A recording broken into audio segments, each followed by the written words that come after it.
नमस्कार दोस्तों, the selection academy में आप लोगों का स्वागत है। आज हम लोग देखेंगे पिछले जो है कि 2 दिन पहले जो है कि हम लोग देखे हैं कि साप्ताहिक करंट अफेयर देख चुके हैं। उसमें जो है कि केवल करंट अफेयर से रिलेटेड था। आज हम लोग ये देखेंगे कि करंट अफेयर से पिछले सप्ताह में जो करंट अफेयर पढ़ाया गया है उससे जो स्टैटिक जीके बने हुए हैं, जो कि एग्ज़ाम में जो है कि डायरेक्टली वहाँ से क्वेश्चन जो है कि बन जाते हैं, उसी से करंट अफेयर से जोड़ के ही स्टैटिक जीके पूछा जाता है और उसको हम लोग रिवीजन करेंगे जो कि उसी से रिलेटेड हैं। आइए जो है कि हम लोग देखते हैं। भारतीय नियामक बोर्ड पेमेंट रेगुलेटरी बोर्ड की पहली बैठक कहाँ पर हुआ है? मुंबई में। जिसकी अध्यक्षता किसने किया है? संजय मल्होत्रा ने। संजय मल्होत्रा कौन है? आरबीआई के कौन है? वर्तमान में 26वें गवर्नर है, जो कि पिछले वीडियो में आप लोग को बताया गया है। आरबीआई ने देश का दूसरा हाई सिक्योरिटी डेटा सेंटर कहाँ पर लॉन्च किया है? भुवनेश्वर में। यह उड़ीसा की राजधानी है।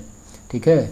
उड़ीसा में एक चीज़ आप लोग को और भी याद कर लेना चाहिए, ओलिव जो कछुए होते हैं, टर्टाइल जो होते हैं कि अंडे अपना देते हैं, वो उड़ीसा के तट पर ही पाए जाते हैं। देखिए, लंदन में स्थित सेंट्रल बैंकिंग पब्लिकेशंस ने आरबीआई को इनिशिएटिव ऑफ द ईयर का पुरस्कार के लिए चुना है। ठीक है। लंदन की सेंट्रल बैंकिंग पब्लिकेशन ने किसको चुना है? आरबीआई को। कौन सा पुरस्कार से?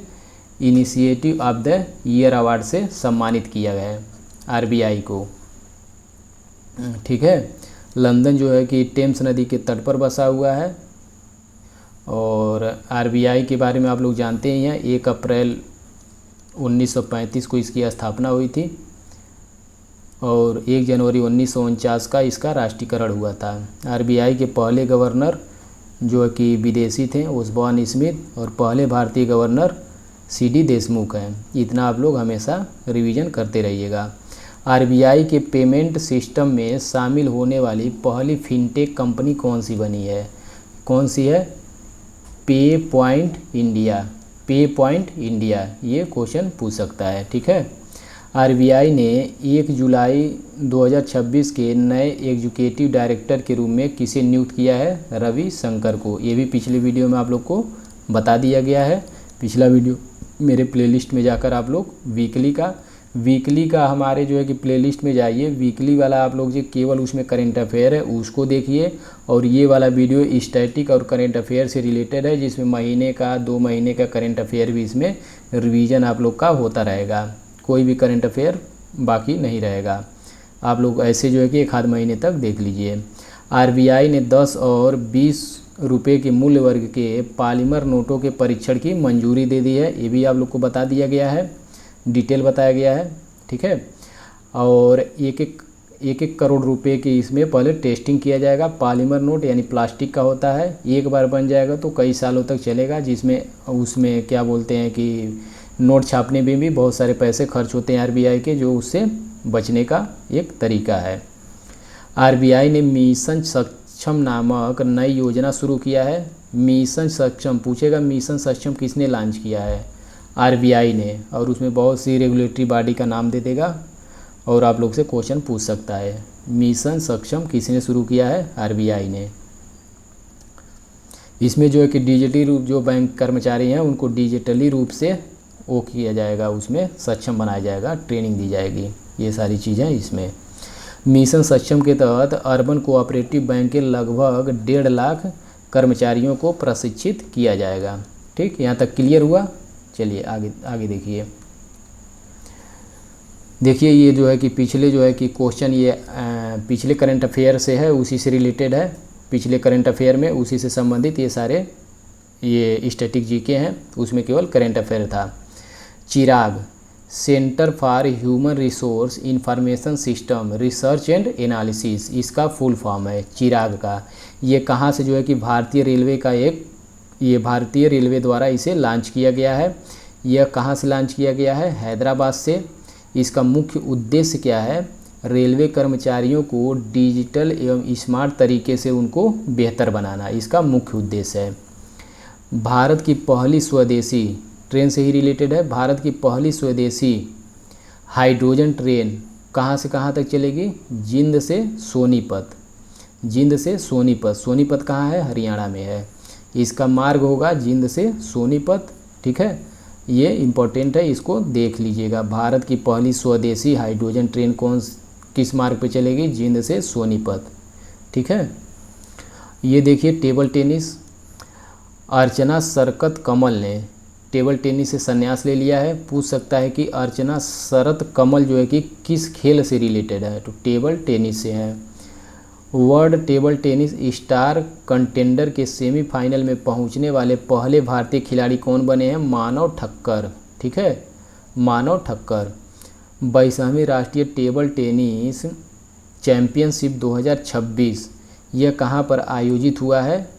नई दिल्ली के त्यागराज स्टेडियम। पूछ सकता है कि त्यागराज स्टेडियम कहाँ पर है? नई दिल्ली में। या तो ऐसे पूछ सकता है कि 22वीं राष्ट्रीय टेबल टेनिस चैंपियनशिप 2026 का आयोजन कहाँ पर हुआ है? त्यागराज स्टेडियम, नई Delhi. World table tennis star contender के सेमीफाइनल में पहुंचने वाले पहले भारतीय खिलाड़ी कौन बने हैं? मानव ठक्कर। यहाँ तक क्लियर? चलिए आगे बढ़ते हैं। प्रधानमंत्री किसान सम्मान योजना अभी जो है कि पीछे वाले करंट अफेयर से ही रिलेटेड है ये। इसका पूरा नाम क्या है? प्रधानमंत्री किसान सम्मान निधि योजना। इसकी शुरुआत जो है कि इसका स्ट्रेटेजी की ये है कि इसकी शुरुआत जो है कि 24 फरवरी 2019 को हुआ था। ये प्रधानमंत्री माननीय नरेंद्र मोदी द्वारा गोरखपुर के उत्तर प्रदेश के गोरखपुर ज़िले से शुरू किया गया। इसमें जो है कि 24 फरवरी 2019 को गोरखपुर से 2-2 हज़ार रुपये जो है कि किस्त जो है कि डीबीटी के माध्यम से डायरेक्ट बेनिफिट ट्रांसफ़र के माध्यम से पहली किस्त दी गई थी गोरखपुर से। पात्र किसान परिवारों को 6,000 रुपये प्रतिवर्ष दिया जाता है और यह 6,000 रुपये इसे 3 किस्तों में दिया जाता है। 2-2 हज़ार रुपया करके 3 किस्तों में इसे दिया जाता है प्रत्येक सदस्य को। और टेबल टेनिस जो हुआ है जो कि त्यागराज स्टेडियम नई दिल्ली में, उसका जो है कि मस्कट जो है मयूर है, मोर। ठीक है, कॉमनवेल्थ टेबल टेनिस फेडरेशन के अध्यक्ष कौन है? विवेक कोहली हैं। ये भी आप लोग देख लीजिएगा। और ये प्रधानमंत्री किसान सम्मान निधि योजना का मुख्य उद्देश्य क्या है? किसानों को बीज के लिए दिया जाता है पैसा, खाने के लिए नहीं दिया जाता है। बीज के लिए, खाद के लिए और उसमें दवाई के लिए, या कृषि, कुल मिला जुला के कृषि में ही सहायता करने के लिए। क्वेश्चन आप लोग को डायरेक्ट ऐसे पूछ सकता है कि यह जो प्रधानमंत्री किसान जो सम्मान निधि योजना है यह किस योजना से प्रेरित है? रायतु बंधु योजना। रायतु बंधु योजना कहाँ पर? तेलंगाना सरकार ने चलाई थी और इसी से मोटिवेट होकर केंद्र सरकार ने पूरे देश में जो है कि प्रधानमंत्री किसान सम्मान निधि योजना चलाई है। अभी हाल ही में जो है कि इसको जो है कि 2030 और 31 के लिए 5 वर्ष के लिए एक्सटेंड कर दिया गया है कि 5 वर्ष के लिए और बढ़ा दिया गया है। इतना आप लोग ध्यान रखिए। एक क्वेश्चन ये भी देख लीजिए। IRCTC के CMD यानी चेयरमैन एंड मैनेजिंग डायरेक्टर का अतिरिक्त प्रभार किसे चुना गया है? IRCTC के राहुल हिमालयन। राहुल हिमालयन। ये भी पूछ सकता है जिसका फुल फॉर्म क्या है? Indian railway catering tourism and corporation. Indian railway catering tourism and corporation, ये आप लोग लिख लीजिएगा।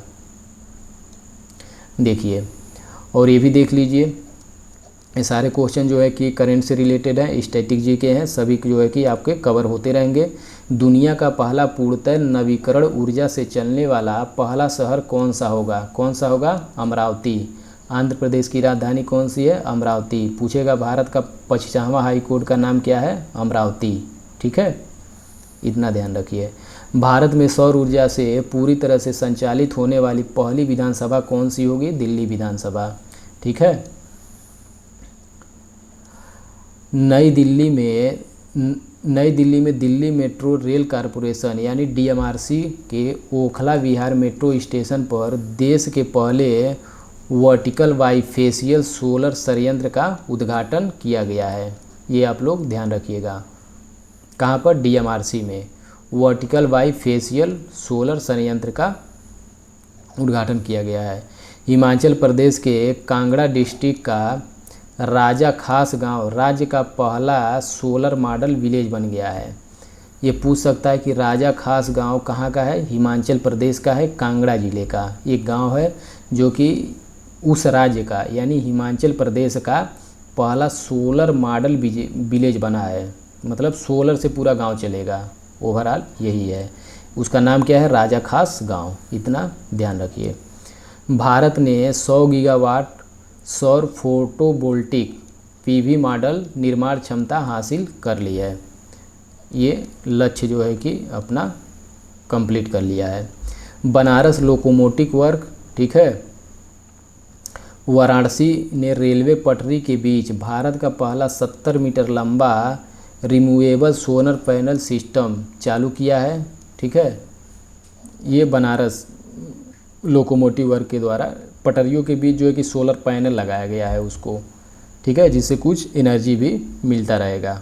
ये चीज़ हुआ है जिसमें 28 पैनल लगाए गए हैं 15 किलोवाट के, और बाद में जो है कि और इसको प्रयोग किया गया है, लेकिन इसको एक्सटेंड बाद में और किया जाएगा, सक्सेस हुआ तो। भारत का पहला सोलर पावर्ड जू जो है कि कर्नाटक में स्थित है, बन्नेरघट्टा बायोलॉजिकल रिजर्व पार्क में बनाया गया है। सोलर पावर जू यानी चिड़ियाघर, ठीक है, भारत का पहला सोलर पावर यानी वो जो चिड़ियाघर होगी पूरे सोलर से चलेगी, वो कर्नाटक में है। और कहाँ पर है, बन्नेरघट्टा। पूछ लेगा बन्नेरघट्टा जो है कि पार्क कहाँ पर है, बन्नेरघट्टा कहाँ है, कर्नाटक में, इतना ध्यान रखिए। गोबी रेगिस्तान में दुनिया का पहला सोलर थर्मल पावर प्लांट किस देश द्वारा शुरू किया गया है, चाइना द्वारा। ये सोलर से रिलेटेड जो रिन्यूएबल एनर्जी स्रोत हैं उससे रिलेटेड ये सारे करंट अफेयर थे पिछले 2-4 महीने के जितने बने हुए थे, ये सब आप लोग का रिवीजन हो गया। यहाँ से क्वेश्चन आएगा तो आप लोग कर लीजिएगा। गोबी रेगिस्तान में दुनिया का पहला सोलर थर्मल पावर प्लांट किस देश ने शुरू किया है, चाइना, ठीक है। देखिए ये भी जो है कि रिन्यूएबल एनर्जी और बैटरी से रिलेटेड करंट अफेयर जो है कि साइंस एंड टेक से रिलेटेड करंट अफेयर आप लोग थोड़ा रिवीजन कर लीजिए। रॉकट्रॉनिक इंडिया प्राइवेट लिमिटेड ने उत्तर प्रदेश के सिकंदराबाद में लिथियम आयन बैटरी एवं दुर्लभ पृथ्वी पुनर्चक्रण सुविधा स्थापित कर लिया है। वो कौन सी कंपनी है, रॉकट्रॉनिक India private limited, Uttar Pradesh के सिकंदराबाद में। बैटरी का नाम क्या है, लिथियम आयन बैटरी, ठीक है, इतना ध्यान रखिए। वारी एनर्जी जो कि आंध्र प्रदेश के अनकापल्ली जिले के रविल्ली में 8,175 करोड़ के निवेश से lithium ion battery giga factory स्थापित करेगी, जो भारत की सबसे बड़ी होगी। लिथियम आयन बैटरी कौन करेगी, वारी एनर्जी, ये कंपनी है, ठीक है, प्राइवेट कंपनी है वारी एनर्जी, जो आंध्र प्रदेश के अनकापल्ली ज़िले में करेगी। कौन सी बैटरी है, लिथियम आयन बैटरी। इसकी क्षमता क्या होगी, 16 गीगावाट, इतना याद रहे। एवरीडे, ठीक है, एवरीडे इंडस्ट्री ने जम्मू कश्मीर के सांबा ज़िले में भारत की पहली और एकमात्र एल्केलाइन बैटरी, भारत की एकमात्र एल्केलाइन बैटरी बनाने की पहली यूनिट शुरू कर दिया है। कौन सी कंपनी है, एवररेडी इंडस्ट्री, जम्मू कश्मीर के सांबा ज़िले में, ठीक है। अडानी ग्रीन एनर्जी लिमिटेड, ठीक है, अडानी ग्रीन एनर्जी लिमिटेड ने गुजरात के खावड़ा में बहुत मतलब सबसे बड़ी बैटरी स्टोरेज प्रोजेक्ट शुरू किया है। इसमें जो है कि बैटरी को स्टोरेज किया जाएगा, ठीक है। इस योजना की कुल बैटरी क्षमता कितनी है, 3.37 गीगावाट, ये गुजरात के खावड़ा में। भारत में पहली बार 100 मेगावाट क्षमता वाली वैनेडियम रिडॉक्स फ्लो बैटरी लगाई जाएगी, ठीक है, और वह कहाँ लगाया जाएगा, खावड़ा सोलर पार्क गुजरात में, खावड़ा सोलर पार्क गुजरात में, ठीक है, vanadium redox flow battery. Himadri speciality, ये भी जो है कि एक प्राइवेट कंपनी है, हिमाद्री स्पेशलिटी केमिकल, भारत का पहला एनोड मटेरियल प्लांट शुरू कर दिया है ये कंपनी ने। यह प्लांट जो है कि पश्चिम बंगाल के हुगली ज़िले में स्थित है, ठीक है, इतना ध्यान आप लोग रखिए और रिवीजन करते रहिए। पिछला जो है कि करंट अफेयर प्लेलिस्ट में जाकर देख लीजिए, साप्ताहिक है, हर सप्ताह जो है कि हर 7-7 दिन पर जो है कि साप्ताहिक करंट अफेयर उसमें कवर किया गया है 20-25 मिनट में, जितने करंट अफेयर है केवल उसमें बताया गया। और इसमें आप लोग को पूरा डिटेल स्टैटिक 2-4 महीने के जो स्टैटिक जीके हैं, करंट अफेयर हैं, सारे इसमें कवर किया जा रहा है। देखिए, फ्रांस के एंगलर्ट बेल्जियम के प्रसिद्ध वैज्ञानिक जो हिग्स बोसान सिद्धांत देने वाले वैज्ञानिक में से एक थे, उनका जो है कि अभी हाल ही में निधन हो गया है और 2013 में नोबेल प्राइज़ उन्हें फिजिक्स में दिया गया था। इनका ये निधन से रिलेटेड ये सारे करंट अफेयर हैं 2026 के इम्पोर्टेंट। ये वैज्ञानिक थे जो हिग्स बोसन सिद्धांत से रिलेटेड थे। इनका ये क्या नाम है, एंगलर्ट नाम है, जो बेल्जियम के हैं। 2013 में इन्हें नोबेल प्राइज़ भी दिया गया था, निधन हो गया, तो इसलिए ये इम्पोर्टेंट है। प्रसिद्ध पांडवानी गायिका जीतनबाई, पूछ सकता है कि जीतनबाई जो है कि किस गायिका से संबंधित है, कौन सी गायिका है, पांडवानी गायिका है। उनका निधन हो गया है। वो छत्तीसगढ़ की लोक कला पांडवानी की प्रसिद्ध कलाकार थीं। ठीक है, जीतनबाई का निधन हो गया है। भारत के प्रसिद्ध अभियंता गिरीश भारद्वाज का निधन हो गया है। वे कहाँ से संबंधित थे, कर्नाटक से। इन्हें जो गिरीश भारद्वाज को उन्हें क्या कहा जाता था, ब्रिज मैन ऑफ इंडिया, चूँकि इंजीनियर थे और ये सेतु निर्माण वगैरह में बहुत बड़े इंजीनियर थे, ये बहुत ही प्रसिद्ध थे। ठीक है, और सेतु बंधु के नाम से भी इन्हें जाना जाता था। ब्रिज मैन ऑफ इंडिया किसको जाना जाता है, गिरीश भारद्वाज को, जिनका हाल ही में निधन हो गया है, कर्नाटक से रिलेटेड है। ठीक, भारत सरकार ने गिरीश भारद्वाज को पद्म श्री भी दिया था 2017 में। और एक जो है कि पार्श्व गायिका यश जानकी का निधन हुआ, वो कहाँ की थी, आंध्र प्रदेश की।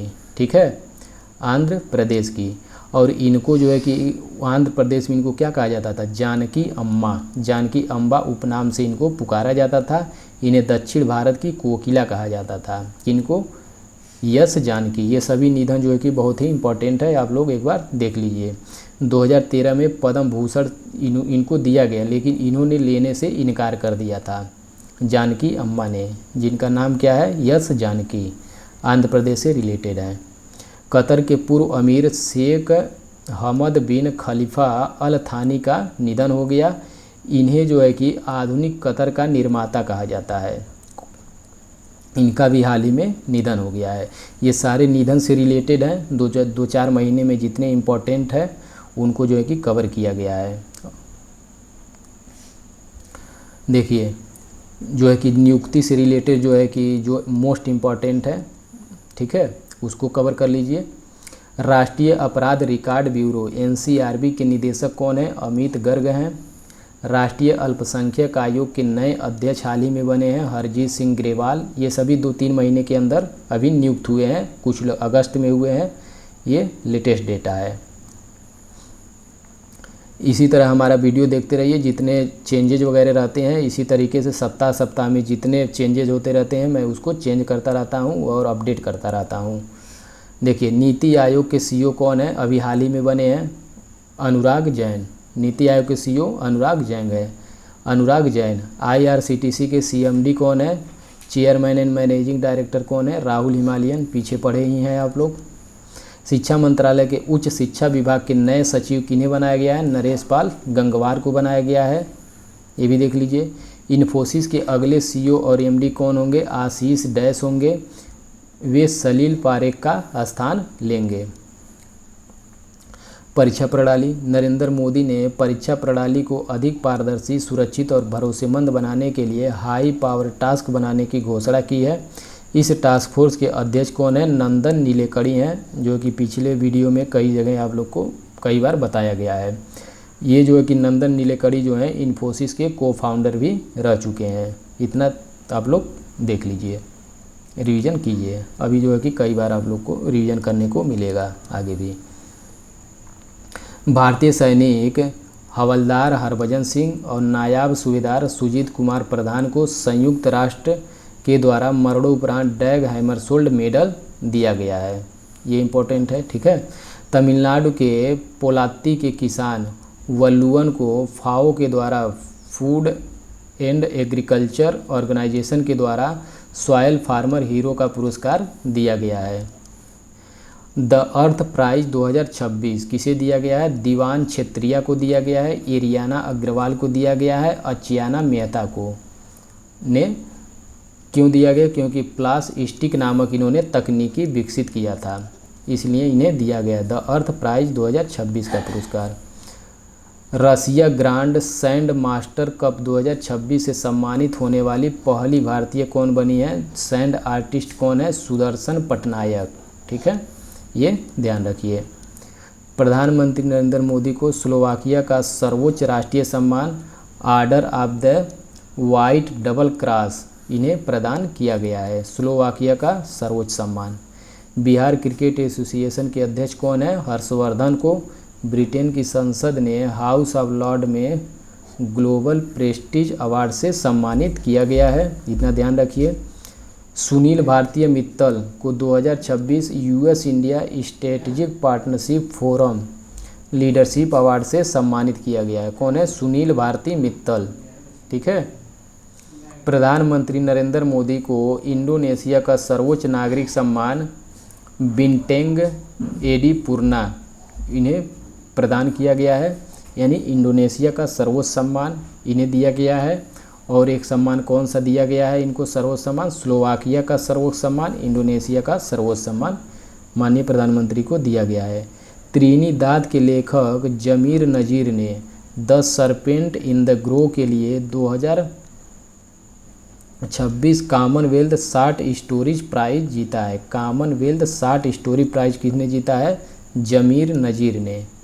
और उनकी पुस्तक का नाम है the serpent in the Grove, ये ध्यान रखिए। अहमदाबाद के आचार्य रणछोड़लाल गोस्वामी को उस्ताद बिस्मिल्लाह खान पुरस्कार 2025 के लिए नवाजा गया है, ये भी देख लीजिए। लोकमान्य तिलक राष्ट्रीय पुरस्कार किसे दिया गया है? अजीत डोभाल को, ये आप लोग देख लीजिए, ज़्यादा इम्पोर्टेंट है। ठीक है, आगे देखिए जो प्रमुख नियुक्तियां हैं उनको देख लीजिए। राष्ट्रीय सांख्यिकी आयोग के नए अध्यक्ष अभी जो वर्तमान में बने हैं सैबल चट्टोपाध्याय जी हैं। Financial action task force FATF के उपाध्यक्ष कौन है? विवेक अग्रवाल हैं। भौतिकी के क्षेत्र में 2026 का वुल्फ पुरस्कार किसे दिया गया है? जैनेंद्र के जैन को दिया गया है। ठीक। International tribunal for the law of the sea के न्यायाधीश के रूप में किसे चुना गया है? बीमल एन पटेल को। ठीक है, इसका मुख्यालय कहाँ पर है? हैम्बर्ग कहाँ पर है? जर्मनी में। और इसके वाइस प्रेसिडेंट है नीरू चंदा, इतना ध्यान रहे। ठीक है। भारत के सॉलिसिटर जनरल कौन है? तुषार मेहता जी हैं। 3 वर्ष के लिए इन्हें फिर से एक्सटेंड कर दिया गया इनके कार्यकाल को अभी हाल ही में। मेटा ने कुणाल शाह को व्हाट्सएप का नया ग्लोबल CEO नियुक्त किया है। व्हाट्सएप के नए CEO कौन बने हैं? कुणाल शाह।